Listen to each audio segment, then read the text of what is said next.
Hey friends, so Easter is upon us and I have a treat for you. How would you like to be able to present the case for Jesus' resurrection in a powerful way to your friend in only 1 minute? In 1985, there was a huge televised debate on whether Jesus actually rose from the dead. In one corner was perhaps the most prominent critic of Christianity in his day, Oxford professor Antony Flew. And guys, this guy was brutal. He was no stranger to academic debate, and on top of that, he had published several academic criticisms of central Christian beliefs. On the other hand was the Christian, Dr. Gary Habermas. Now, Gary did not start as a Christian. Rather, it was his investigation into the case for Jesus' resurrection which led him out of skepticism into faith. Now Gary is a professor at Liberty University, and many consider him to be the world's leading expert on the case for Jesus' resurrection. So this shaped up to be an incredible debate, and what's really neat is they actually pulled in 5 judges who were professional philosophy professors. When the debate was finished, one of those philosophy professors said, quote, "I would think it was time I began to take the resurrection seriously." And guys, this judge wasn't alone. Among the philosophy professors who were judging, 4 said that Flew could not deal with Gary's argument. The remaining one didn't think that he did. He said it was a draw. So now here's my question to you. How would you like to know Gary's argument and be able to use it in conversation? As powerful as it is actually very easy and quick to present, and you can do it with your family and friends whenever you want. First off, you have to know that the truth or falsity of the resurrection is what is the litmus test of whether Christianity is true or false. Theologians often point out that the truth of Christianity does not depend on biblical inerrancy or biblical inspiration or anything like that. Instead, Christianity stands or falls on the gospel of Jesus' atoning work on the cross and God's vindication of his message by raising Jesus from the dead. If you didn't know this, open your Bibles. It's in 1 Corinthians 15. Paul explains very clearly, it is the resurrection that is our gospel. On the other hand, if God did raise Jesus from the dead, then we better take seriously what he says about God and sin and salvation. So I can summarize Gary's case for you like this. Non-Christian historians almost unanimously agree that the apostles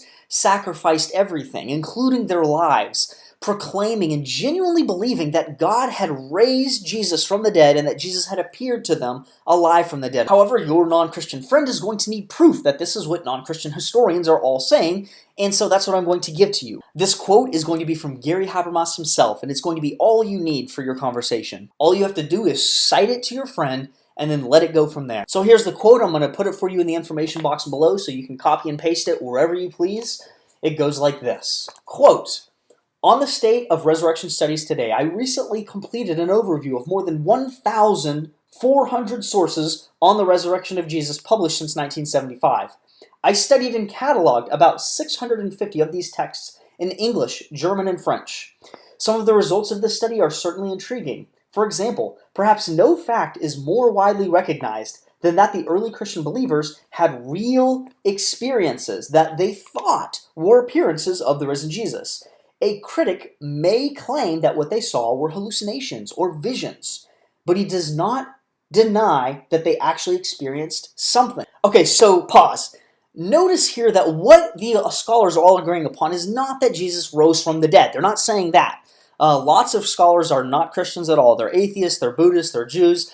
What they're agreeing on is that the apostles had an experience that seemed to them like Jesus appearing to them. So for example, Paula Fredrickson is a Jew. She is a professor of early Christianity at Boston University. And now listen to what she says. Quote, "I know in their own terms what they saw was the raised Jesus. That's what they say, and then all the historic evidence we have afterwards attests to their conviction that that's what they saw. I'm not saying that they really did see the raised Jesus. I wasn't there. I don't know what they saw. But I do know, as an historian, that they must have seen something." So again, this is from a Jew. In fact, on the basis of the evidence, another prominent Jewish scholar named Pinchas Lapid came to believe that God raised Jesus from the dead, and yet he remained a Jew. So that should tell you a little bit about how powerful this evidence is. The very prestigious Dictionary of Jesus and the Gospels explains, quote, "Of this fact, however, all historians are confident that very shortly after Jesus was crucified, his disciples became convinced by multiple visionary appearances of Jesus." Now notice it is not saying that non-Christian historians believe Jesus actually rose from the dead. Like I said, all that scholars will agree upon is that the apostles had a convincing experience which seemed to them like Jesus was appearing to them. After sharing this 30-second quote with your friend from Gary Habermas, you need to ask your friend, "Dear friend, How do you best explain this experience that the apostles had? How do you explain the radical transformation that they underwent, proclaiming, oh my gosh, Jesus just appeared to us? Their Messiah had been crucified, all hope seemed to be lost, and then something happened which they testify and live as if they genuinely believed that it was Jesus appearing to them.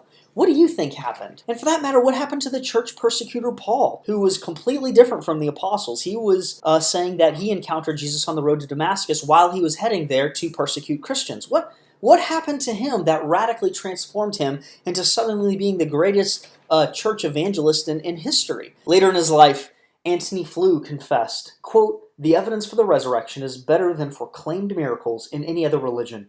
It is outstandingly different in quality and quantity," end quote.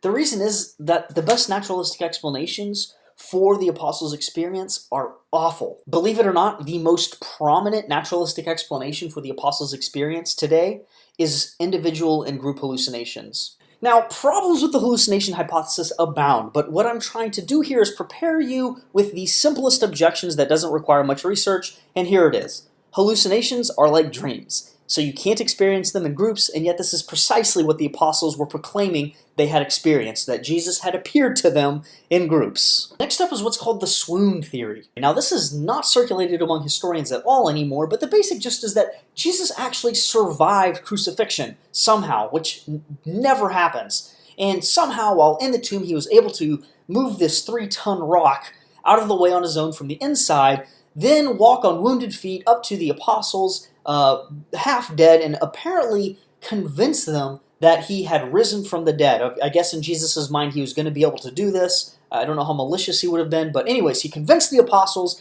and now they're thinking, man, this guy rose from the dead. And of course, the biggest objection here, famously raised by Strauss, is that there's no way a guy in need of medical attention like Jesus would have been able to convince the apostles that he was the Prince of Life and raised from the dead. This was not a miracle. This was a tragedy, and they would have cried for a doctor. If you would like to see even more problems with the swoon theory and go in depth with it, I encourage you to look at beliefmap.org. It's sort of a training tool that I've developed for people trying to help share their faith with their friends and family. So go there, and it's going to prepare you all you need for that one. Now, outside of aliens, the only other hypothesis you might hear from your friend is that there was a lookalike.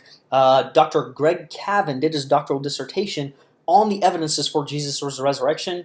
He couldn't deny that the apostles had this genuine experience, and so he decided that the hallucination hypothesis was so bad, that the swoon hypothesis was so bad, that he put forward this idea of the twin brothers. So what's beautiful about Greg proposing this hypothesis is it really emphasizes how desperate critics have become to find a good explanation.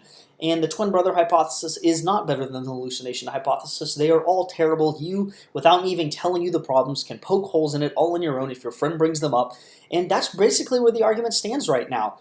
So look, here's my message to you. You have a 30-second quote from Gary Habermas that can establish instantly that it is not up for debate that the apostles genuinely believed that Jesus appeared to them and that the apostles lived out that genuine belief of theirs. What you have to do with your friend is come up with the best explanation for what caused the apostles to believe that Jesus appeared to them. And what's amazing is that the best naturalistic explanations are so bad that your friend will instantly see the appeal of the resurrection hypothesis. So listen, if you would like to be a little more active as a Christian and getting your non-Christian friends to think about the radical claims of Jesus Christ and this radical idea that God might have actually raised him from the dead in vindication of his divine claims, would you consider copying this quote from Gary Habermas, which again is located down below here, and posting it on your Facebook? And this just asking them, what do you guys think? How do you explain this if you're a non-Christian? If you want to include the video below, then that's great too. Get them to see a few more quotes to see that it's well established. But either way, get involved. I believe this is a super powerful argument that we can use in our evangelism. It's actually, if you look at the book of Acts, what the apostles used in order to validate and vindicate the beliefs that they had.